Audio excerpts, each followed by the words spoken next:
If you ache for truth, goodness, and beauty, if you're hungry for a Christianity with substance and strength, if you long for a faith that's big and bold and biblical and all about Jesus Christ, if you're inspired by the idea of one church that has spanned 20 centuries, 24 time zones, and 2 hemispheres, enfolding every race, nation, and language, then you're considering Catholicism. Dear Doubting Thomas, there's one more cluster of frustrations that ran through your email, and I hear it constantly from people considering Catholicism.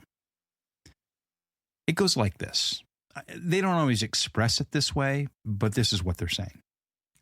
You see, on paper and in history, the Catholic Church looks strong and bold and majestic and unapologetic. But then you walk into many ordinary parishes or you listen to many contemporary Catholic voices, and you encounter something that feels soft and embarrassed by its own doctrine and eager to concede to every spirit of the age fad. It was interesting because in your email you used the word limp or limp-wristed. And a lot of people know exactly what you mean. You know, I've heard a certain flavor of converts describe it as a kind of like a bait and switch, or at least that's their perception of it. And since I'm sort of that flavor, or I at least contain that flavor, have that flavor in me, like one scoop in a triple scoop ice cream cone with 3 flavors, at least one of those flavors in me is that flavor of convert, if that makes sense. I get that critique. I can look back at, my own experience, my own road to Rome. You fall in love with the Catholic Church's history and its art and its architecture and the liturgy and the great stories of the saints and the scholars, and you discover the catechism of the Catholic Church and you start reading it and you start eating up how brilliantly it balances and explains the complexity of, Christian doctrines. And you fall in love with Catholicism. And then you walk into maybe an average parish. You walk into maybe a Catholic university. You walk into or encounter Catholic organizations or Catholic politicians or ordinary Catholics you meet at work or in, your neighborhood. And all of a sudden you go, where's that church of Augustine and Aquinas and Michelangelo and Dante and the cathedrals and all of that? Because on the ground, the Catholic Church doesn't always look like that at the ground level, maybe even above the ground level.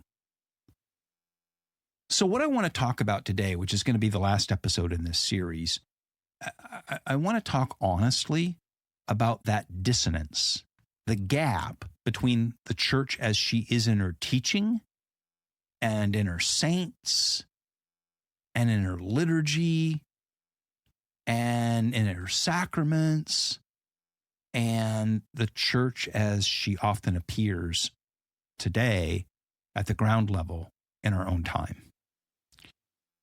So let's start by naming the problem accurately. Whenever the problem of Christians not living up to their ideals comes up, and I don't just include Catholics in this, I remember this when I was a Protestant. Protestants, evangelicals do the same thing. Whenever the problem of Christians not living up to their ideals comes up, someone inevitably will sort of shrug and say, well, the church is a hospital for sinners or something like that.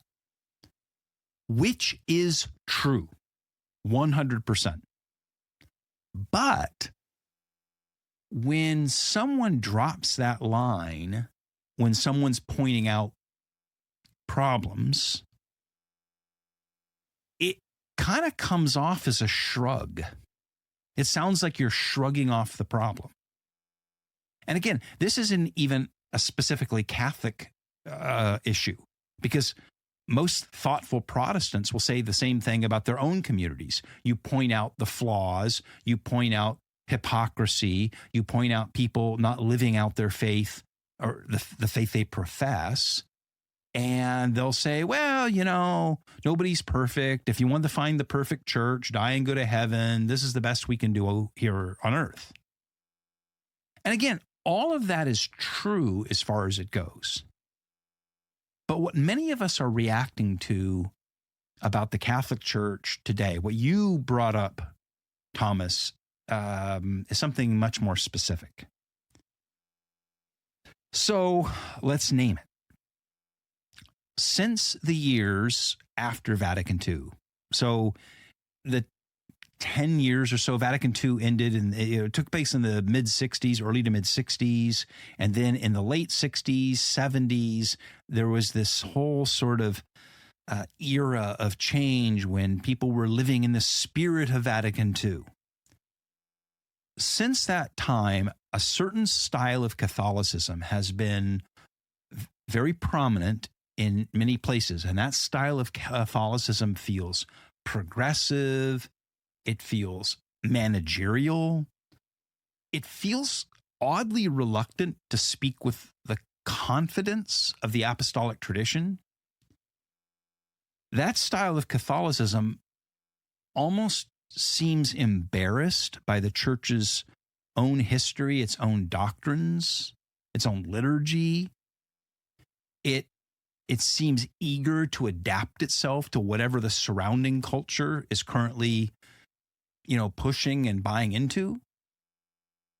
And if you're feeling that, if you're looking around going, why is it that so many Catholics seem to, or so many Catholic leaders or so many churches I walk into just seem to be buying into whatever the latest, progressive ethos is, you're not imagining it.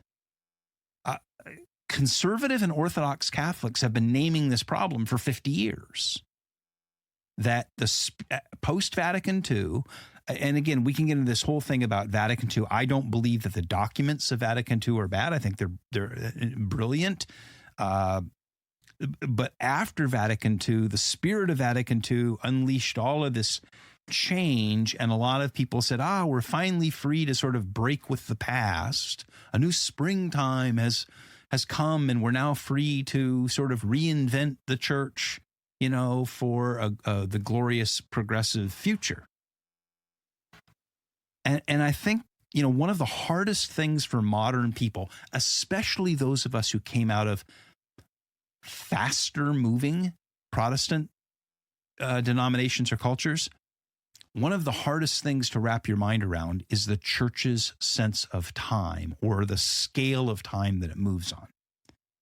Because the Catholic Church does not move primarily in years. You don't measure change in days or months or years or even decades. The Catholic Church moves on the scale of centuries. It changes on the scale of centuries. It's like glaciers coming down the mountainside. It's slow motion. And that scale, that slow glacial pace of change, I believe, is actually a feature of Catholicism, a good thing, not a bug in Catholicism. So let's look at some examples. Look at what are called the great ecumenical councils, and you'll see the pattern clearly. So what is an ecumenical council? An ecumenical council, ecumenical means of all the churches, or the great councils that assembled all of the bishops that were church-wide, so not regional, okay? So we can go back in history and look at the great ecumenical councils and how they played out and what they did play out. Let me give some examples. The first big one, of course, that we all recognize is the Council of Nicaea that took place in the year 325 AD. It's where we get the Nicene Creed. It was written, passed, approved by the Council of Nicaea in 325. And the issues that arose that the council dealt with, I've talked about this in other episodes, I don't want to get it all now, but the Council of Nicaea defined in the Nicene Creed the line that the Son is consubstantial with the Father. That the Father and the Son share a substance. Okay, that's what consubstantial means. And that was in contrast to a heresy that had arisen that prompted the council called Arianism. Okay, that the Son was a lesser being than the Father. It was a created being. They were similar, but not of the same substance. The Son being created, and like the Father generates the Son as a created or lesser being. Okay, don't get it.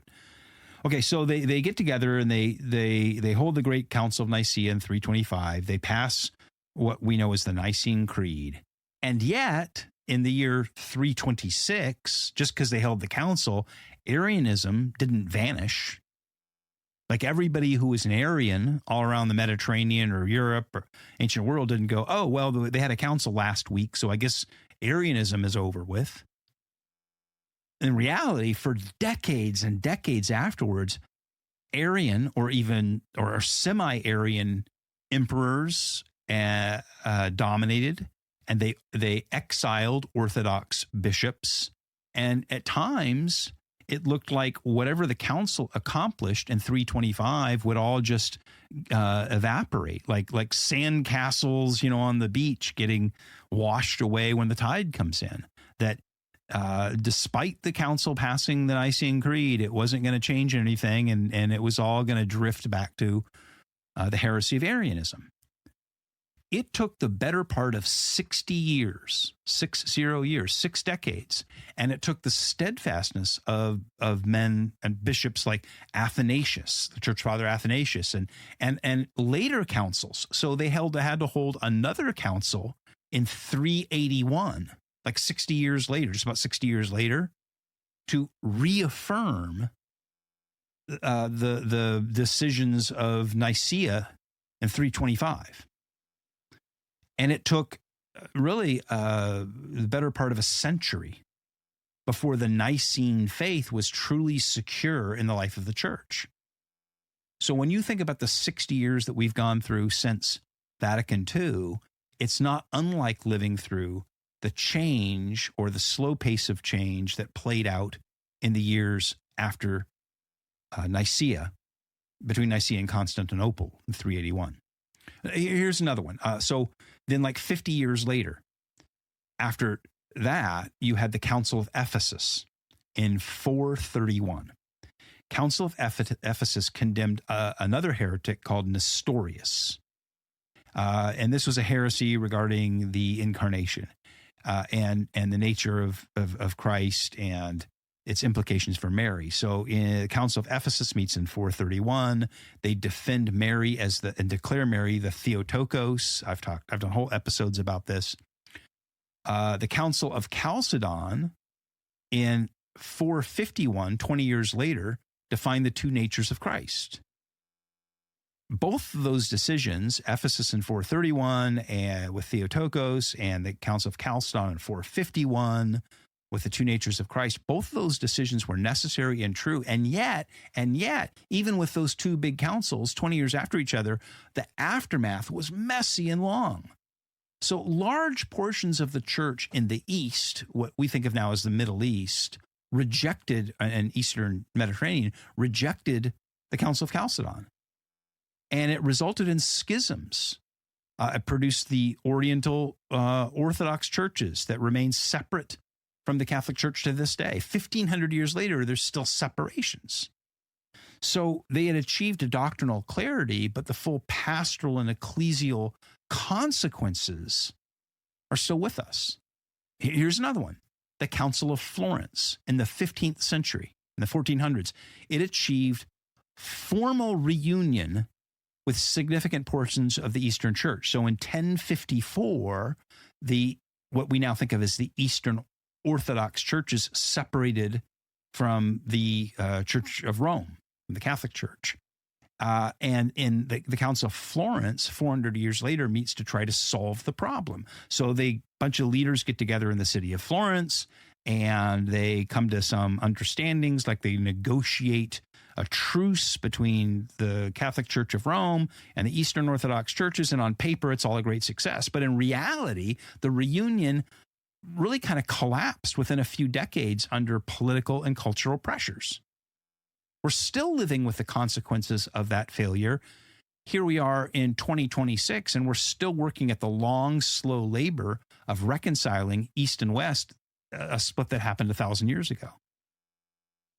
If you go forward to Vatican I, so we talk about Vatican II, the Second Vatican Council, but if we go back to the First Vatican Council, 100 years before that, in 1870, it defined papal infallibility. The whole doctrine of papal infallibility was defined in 1870 at Vatican I. But it didn't settle every related question overnight, because the exact scope and application of papal infallibility, what does it mean? When is the Pope infallible? Exactly how is he infallible? How does that play out on the ground in real life? What's the relationship between the Pope and the bishops? What's the practical working out of the primacy and collegiality between popes and bishops? All of that has been discussed and refined and sometimes contested for the last 150 years, and we're still seeing that work out in things like, this whole synodality thing that Pope Francis kind of got us into. When we look at what's going on with the German bishops, when we look at what's going on with how bishops are appointed in China and the relationship of the Vatican to that, all of that stuff has been playing out for 150 years since Vatican I. So when you look at Vatican II, it closed only 60 years ago. But there have been 2 full generations of clergy, of priests, theologians, lay leaders, were all formed, spiritually formed, intellectually formed in the aftermath of Vatican II in the late 60s and the 70s. And so here we are, 50 years later, 60 years later, only now kind of gaining enough historical distance to see which interpretations of the council documents are going to endure and which ones are going to sort of fade out. And by the standards of all those previous councils I mentioned, we're still in the early chapters of trying to figure it out, because the church plays out these things over decades and sometimes centuries. That being said, and I had another listener ask me just a week ago, could you do a series or whatever on the aftermath of Vatican II? Maybe I will, maybe not. But let me just say this in response to, Thomas, what you wrote and to what that listener asked me a week ago. I do think here in 2026, 60 years later, we can start to see certain trajectories coming out of Vatican II beginning to harden, right? Like they're sort of solidifying. On one side, the most extreme traditionalist reactions that have refused any acceptance of Vatican II, that I think is kind of been is playing out to a point of clarity. So there's been this long, painful process involving the Society of St. Pius X. The acronym is SSPX. And just a couple of weeks ago, that reached kind of a final definitive end stage in which the SSPX, the Society of St. Pius X, decided it was going to ordain its own bishops without the permission of the Pope. Now, one of the things to understand is that it is the Pope, only the Pope, who can make new bishops. And the SSPX said, nope, we're going to make our own bishops. And the Vatican said, don't do it. Please don't do it. Once you do that, you've basically declared schism with Rome, with the papacy.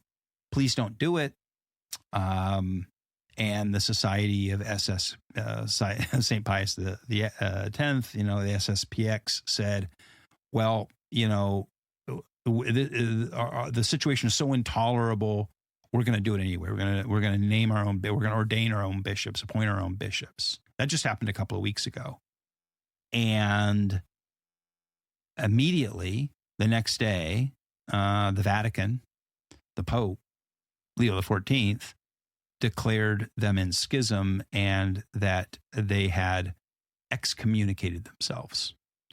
So those bishops and priests who follow them and lay people who continue to follow those bishops have effectively excommunicated themselves from the Catholic Church. That was the declaration just in the last couple of weeks from Leo. And so this whole sort of extreme position to reject Vatican II is kind of playing itself out in schism. All right, that particular sort of trajectory of total rejection of Vatican II is being closed because people are having to decide: are you gonna not recognize Vatican II? You're gonna not recognize the papacy. Well, you've not recognized it right out of the Catholic Church. Okay, you're in schism, not unlike what Martin Luther did, or what, going back to 1054, what the Eastern Orthodox churches did. That's what you've done to yourself. Now, on the other side of the spectrum, the most progressive liberal experiments are also, I think, meeting pretty firm resistance. So the German bishops, just as the SSPX bishops have rejected Rome, the German synodal way, which is this notion of a lot of the German bishops that they were going to go their own way on changing the church's teaching on sexual morality, a gay marriage, the role of women in holy orders, the exercise of authority, the recognition of papal authority.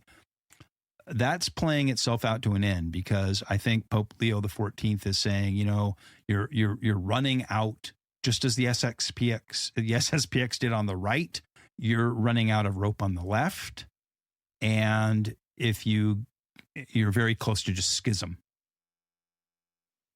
And And I think what's happening is, if you think of the left and the right sort of pushing further out there, the center is solidifying itself. The center of the Catholic Church. So if you think of these kind of two parallel trajectories going out to left and right, there's a way forward that's the center, that is going to be the Orthodox center of the Church, faithful to Rome. What's emerging is that neither that hard rejection of Vatican II on the right or the progressive rewriting of the faith on the left in the name of the spirit of Vatican II, I think those are spinning out of orbit. And I think on the left, that optimistic vision of the church is just essentially a religious NGO that baptizes the spirit of the age. I don't think that is where the Catholic Church is going in the end here.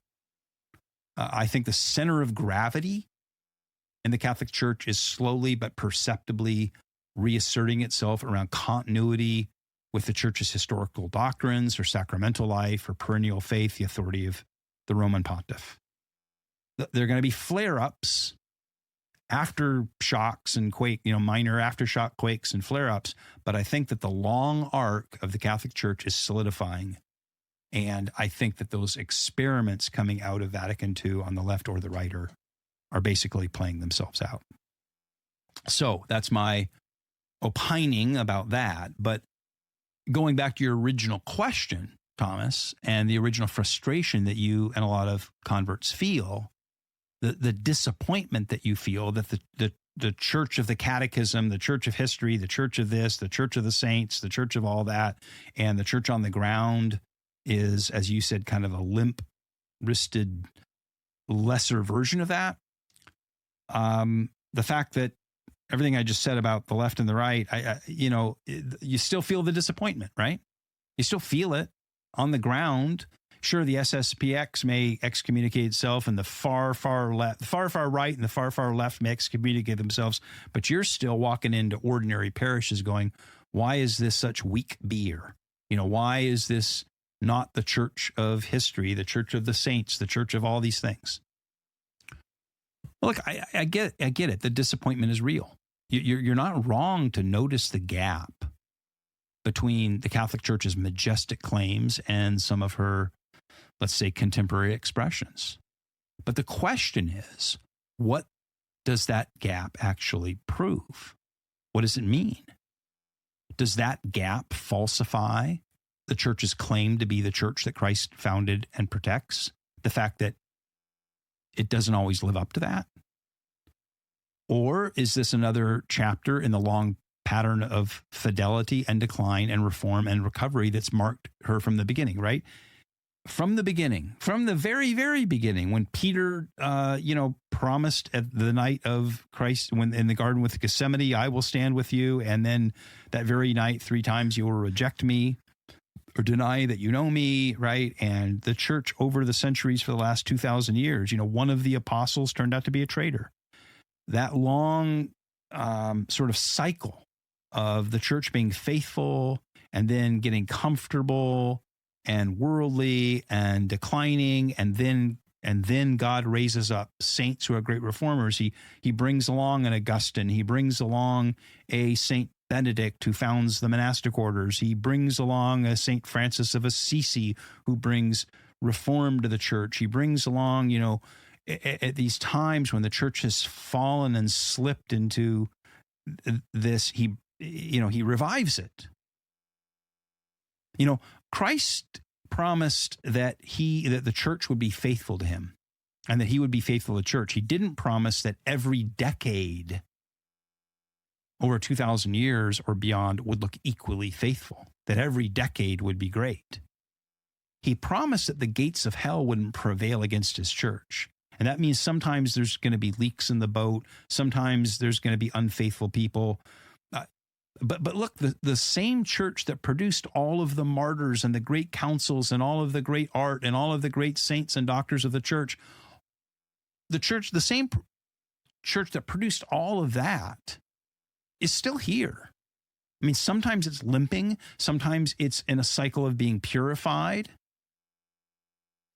It's always being reformed. It's always the bride of Christ. Let me share something that I've learned painfully, through painful experience over 40 years of ministry. And this isn't specific to Catholicism. Christianity can break your heart. The Christian faith and the Christian church can break your heart. The church, and I'm not saying specifically the Roman Catholic Church, but the universal body of Christ can break your heart. And it can in the same way and for the same reason that your family can break your heart, right? Because we have ideals for it. We have dreams for it. We have expectations for it, and we invest our lives in it. We put our hearts on the line for it. And just like in our families, sometimes the actual people don't live up to our ideals and our expectations. They come short of our dreams. They sometimes violate our dreams. Sometimes they let us down. Sometimes they betray our trust. Sometimes they lie to us or abuse us. Our family members do. Sometimes the dream that we believed, that we so much wanted to believe, sometimes that dream in marriages and in families and in churches doesn't come true. And that really can break your heart. I mean, I understand it. I have seen so many people burn out of the back end of churches. As much as we try to do for evangelization and missions, as many people as we try to bring in the front door, we have more people burning out the back door. It's like, you've got this thing where, like you're filling the bathtub, but you haven't closed it up, and the water going out the bottom is more than the water coming in the top. That's why the church is shrinking, in attendance. Because we're burning more people out of the back than we're bringing in the door than we're bringing in the front door. And I've seen this. This isn't specific to the Catholic Church. Look at every statistic for Christianity in the Western world. United States, Canada, Europe, whatever. Every denomination shows it. I have seen so many people burn out the back. I have seen so many children abandon the church that they were raised in. Abandoning the family values they were raised in. I have seen so many pastors, colleagues, priests, ministers, volunteers end up jaded, disappointed, hurt, bitter. I have seen, when I graduated from seminary, within 10 years, at least half of my seminary class had dropped out of, full-time ministry work. I've seen so many people walk away from faith, walk away from Christ. Over 40 years, it's... But pause a minute and think about that. So just because some marriages don't work out, does that invalidate love and marriage? Because some families are dysfunctional or broken, does that mean that we should give up on trying to have a family, or give up on the family as the model for life? Just because some parents fail their children, should we no longer believe in fatherhood or motherhood, or aspire to be fathers or mothers? Just because some children end up disappointing their parents, should we give up on having children? And just because some people in churches let us down, lie to us, betray us, should we give up on the body of Christ? See, this is the difference between believing in the institution and recognizing that many of us will fail to live up to the standards and responsibilities of the institution, whether that's marriage, family, church. I could spend hours on this show telling you every horrible thing that I have seen done in families and churches, and you could as well. We could organize a big Considering Catholicism Zoom call where we all tell stories and complain and just unload on all the bad people and bad families and bad pastors and bad church members that we've all known. And all of it would be true. And we could all cry together and have this big, vulnerable moment where we shared our broken hearts. But then what? What are we going to do? What are you going to do? What am I going to do? Well, some people become bitter. And they give up their dreams and they abandon their ideals. They'll never love again. They'll never get married. They'll never have kids. They'll never go to church again. And they think they've achieved some sort of victory by living self-centered, cynical, bitter lives. And that's a way you can go. Not me. Not the way I'm going to go. I think to love is to take risks on people. To marry is to take a risk. To have children is to take a risk. To join a church and get involved and get to know your neighbors and volunteer, to go into ministry, to do all of that, to invest your heart and your life and your career and your money, all of that is to risk failure. But that risk is what makes us human. That vulnerability makes us like Jesus. Because think about Jesus, right? He gave his heart. He gives his heart to people who betray him, who ignore him, who abandon him. That's what he did with Peter. who abandoned and denied Jesus. But then Jesus restored Peter, trusted him again. That vulnerability, that risk, is what opens us up to the possibility of reward. It makes it possible to love a spouse until death do you part, to bring life into the world and raise those children, to see them become wonderful people, to walk your daughter down the aisle, to hold your grandchild, to have your son standing beside your deathbed and leave it all behind for him.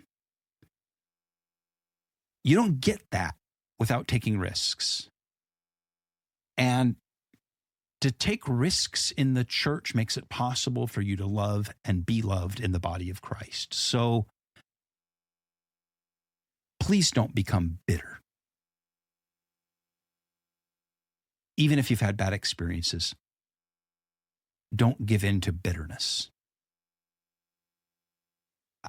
For me, I don't want to be like some people I've known. I don't want to be a cynical, bitter, lonely old man.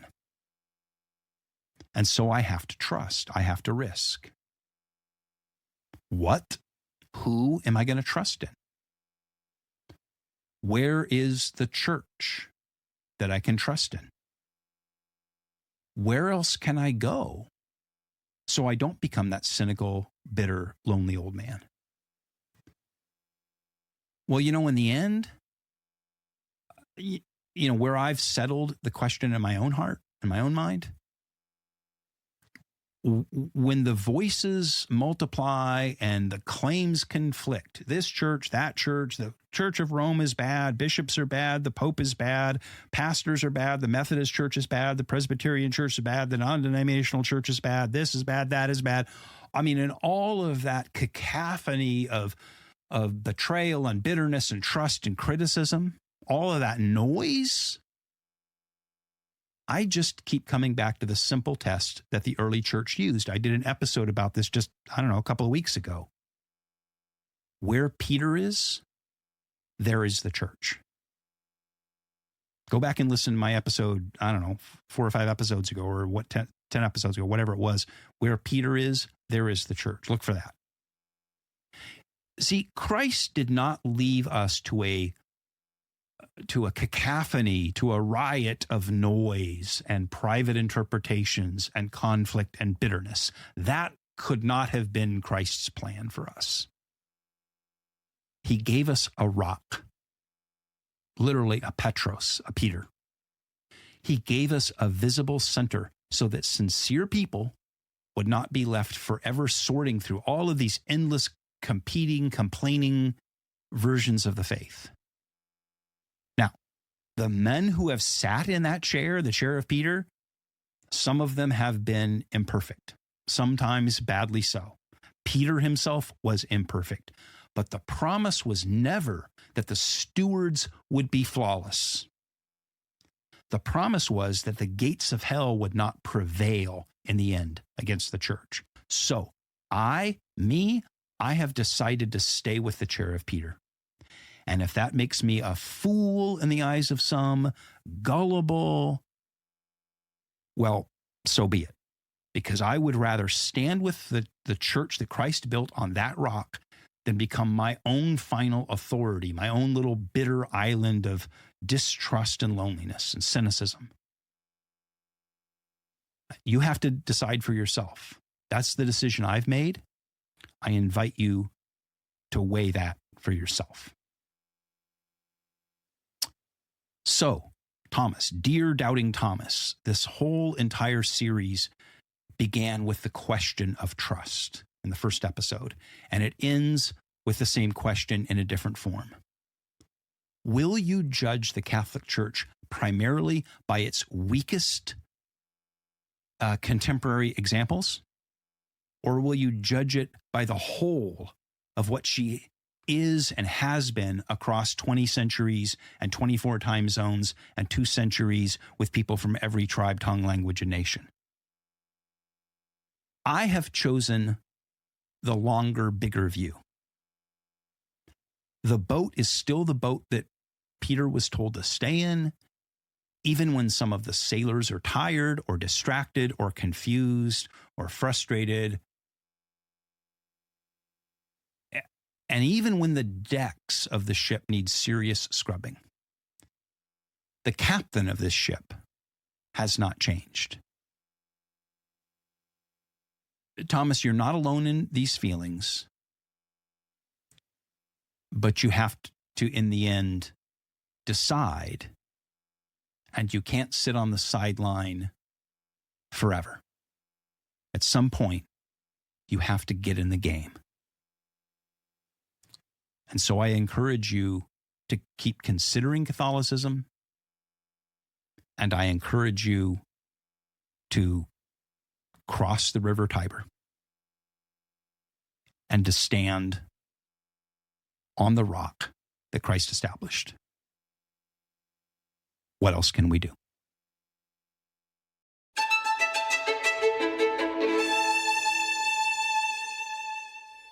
We'll be back with another episode very soon. And this show is 100% listener supported. My patrons keep the lights on, and they let me spend more time researching and recording so that these episodes keep coming. If this show has helped you, would you consider becoming a patron? For as little as $5 a month, you'll get every regular episode organized into topical playlists, plus exclusive bonus content, extra video Q&As, deep dive courses, live streams, and more. Just head to patreon.com/considering Catholicism or tap the link in the show notes. And would you please rate the podcast on whatever platform you're using and write a review on Apple Podcasts or on consideringcatholicism.com. And you can drop me a line. Patrons can comment directly on Patreon posts or Spotify. I read every one. Or you can always use the contact form at consideringcatholicism.com, or you can email me at consideringcatholicism@gmail.com. I love hearing your questions, your comments, and your stories.